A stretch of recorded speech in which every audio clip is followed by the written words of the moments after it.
আমার প্রশ্নটা হলো, ইসলাম ধর্মে কি বিয়ে করা বাধ্যতামূলক? বোন প্রশ্ন করলেন ইসলাম ধর্মে বিয়ে করা বাধ্যতামূলক কিনা।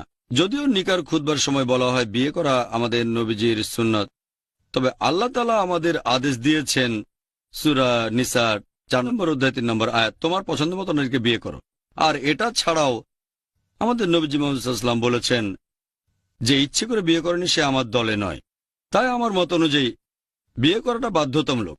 যদিও অনেক বিশেষজ্ঞ, বেশিরভাগ বিশেষজ্ঞই বলেন বিয়ে করা হচ্ছে সুন্নতে মুআক্কাদা, খুবই গুরুত্বপূর্ণ সুন্নত।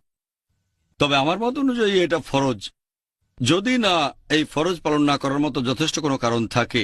যেমন ধরেন শূকরের মাংস খাওয়া হারাম, তবে না খেয়ে মারা যাচ্ছেন, শুধু শূকরের মাংসই পাওয়া যাচ্ছে, তখন আপনি সেই মাংস খেতে পারেন। তাই আমার মত অনুযায়ী স্বাভাবিক পরিস্থিতিতে বিয়ে করা ফরজ।